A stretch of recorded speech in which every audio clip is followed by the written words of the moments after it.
เป็นคำนำรัสของพระองค์ท่านต้องให้พี่ไปฟาดศึกในครั้งนี้ก็ไม่ต้องกลัวพี่จะรีบกลับมาดูแลเด็กด้วย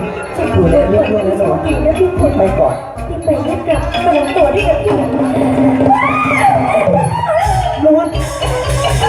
ยามคุณศึกเมสวนจะออกจากเรือน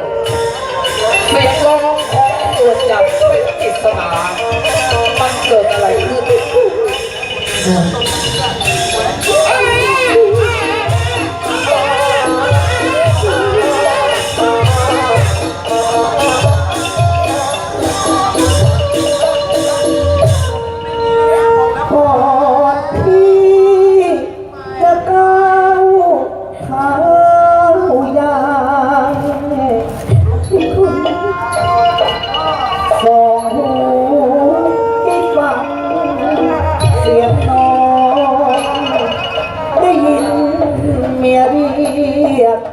เมียร้อง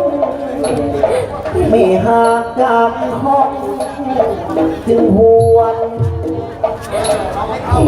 โอ้เมียจ้าเป็นอะไรหรือจ๊ะขอผัวหน่อยนะ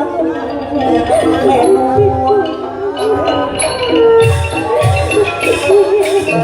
ไม่ควรจัดแล้วหน่อย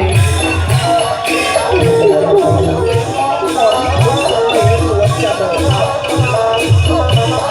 ติดตามชมครับเลยข้ามานวลยืนตัวชาแทบช็อกสุดที่จะบอกอธิบายมองเห็นเงาหัวหาย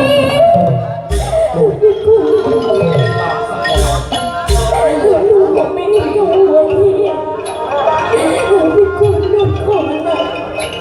พี่อย่าปัดเลยนะพี่คุณศาสนาองค์พระมหากษัตริย์ต้องสำคัญกว่าสิ่งอื่นใดไม่ได้มองเห็นหัวหายจะร้องไห้หอยหวนขนวยคืนปล่อยให้ผัวไปหากแม่ไม่ตายก็จวนพี่คุณผมนะพี่ชูหนวดสักแค่อยู่บนหัวตกลงนะพี่ชูเขินจริงเหรอชูเขินที่กลางลูกพี่ชูได้ยินเมียทักใจพี่ชักระรัวเมียเห็นเงาหัวหายหรือว่าเป็นรางเหตุอะไรไม่ให้พี่ไปทักด่วนแต่คำว่าชาติศาสนา